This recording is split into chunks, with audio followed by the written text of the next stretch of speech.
Pace bene, sebuah video singkat. Kita tahu bahwa gereja selalu berusaha memberi ruang bagi orang muda supaya tetap aktif merawat imannya. Kita tahu ada World Youth Day, Hari Orang Muda Sedunia. Ada juga untuk wilayah kita yang lebih kecil lagi, Indonesian Youth Day.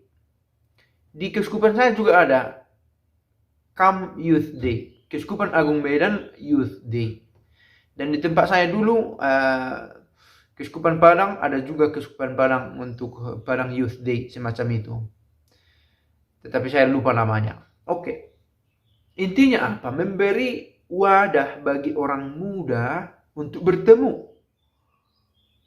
Untuk membicarakan imannya. Untuk merayakan imannya. Nah, apa yang terjadi dalam pertemuan ini? Tentu ini memakan biaya besar. Harus diakui itu juga itu. Yang barangkali tidak selalu dipikirkan oleh orang muda yang ikut dalam pertemuan itu.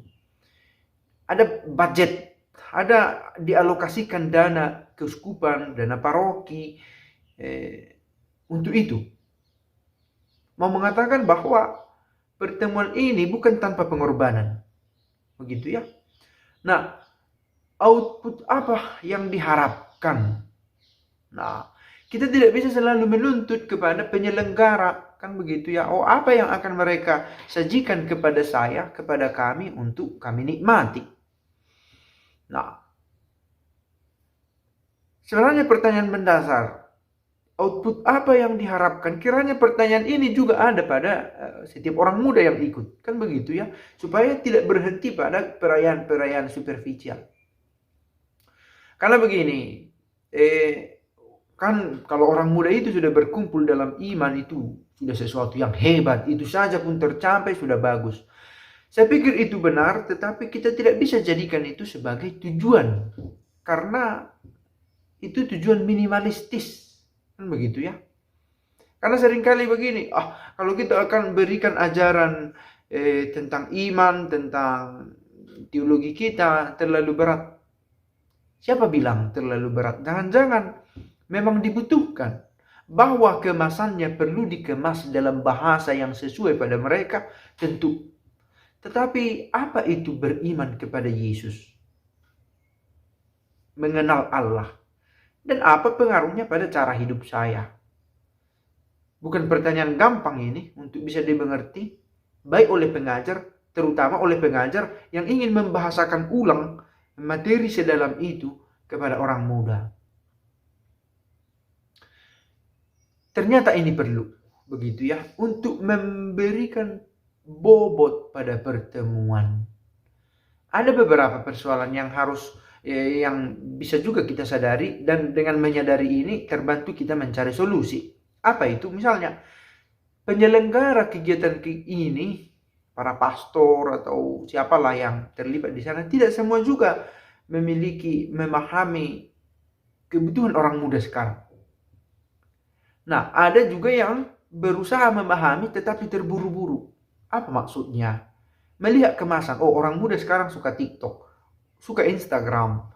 Kalau begitu kita harus buat Instagram friendly, Instagramable, Instagramable, apa namanya itu. Cocok dikemas menjadi konten.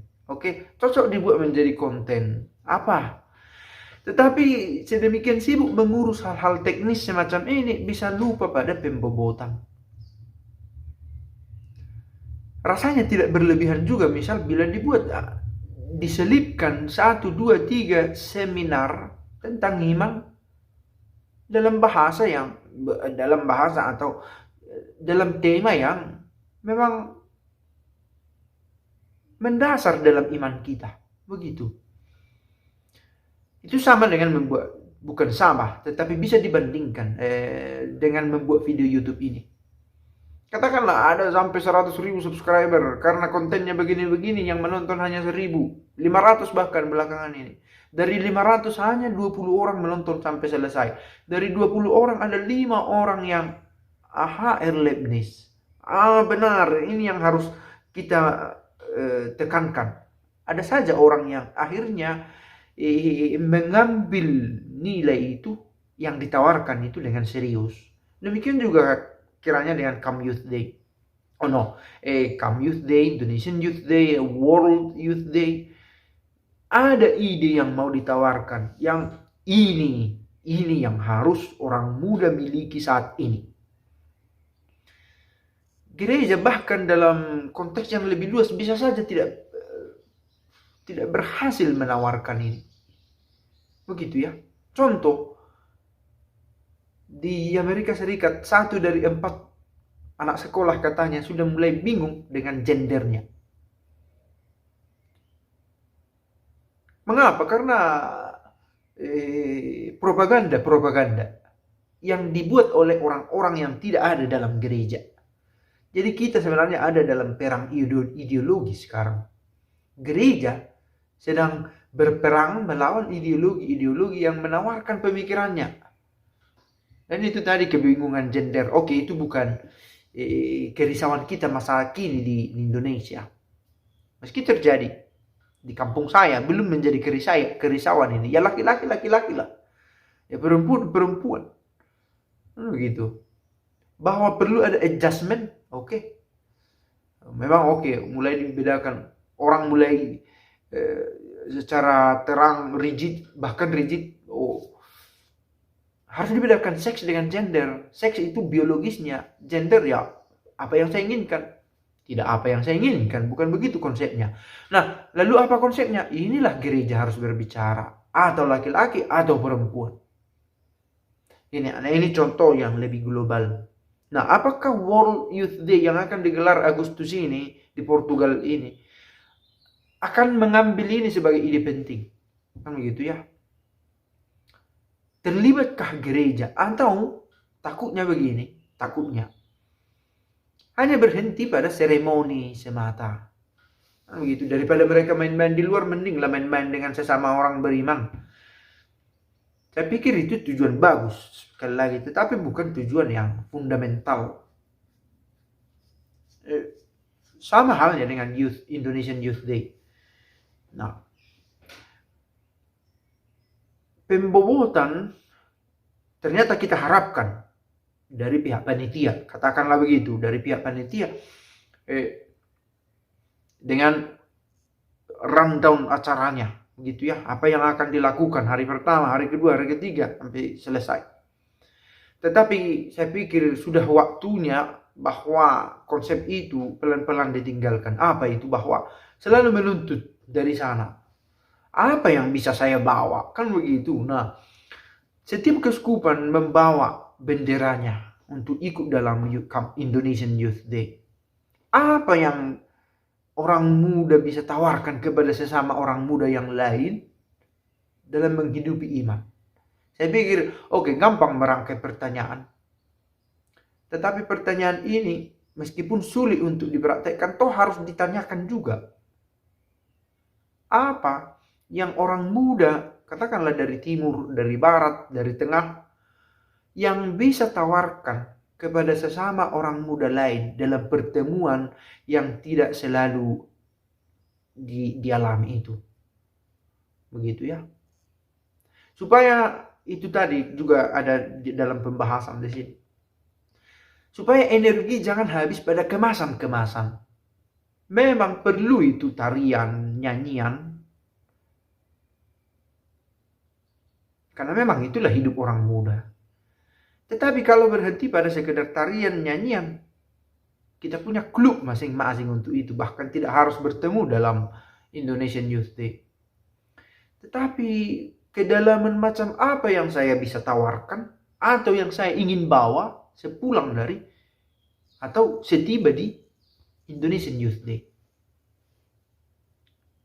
Saya sebut Indonesian Youth Day karena ini event terdekat.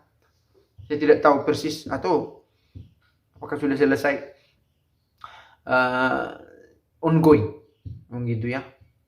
Mungkin di keuskupan saya baru selesai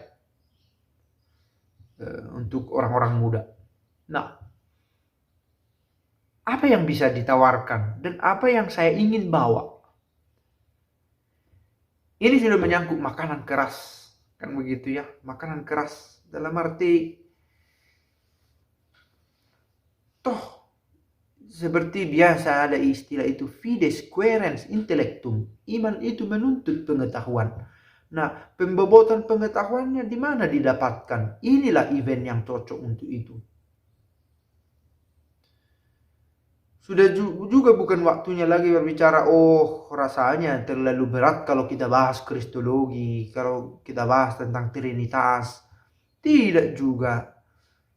Kerinduan belajar sekarang ini makin hebat. Kehausan itu makin nyata. Dengan selalu mencari, searching. Ada materi-materi yang ditawarkan yang menggelitik rasa ingin tahu orang muda. Tetapi tidak bisa juga dibiarkan orang muda mencari sendiri.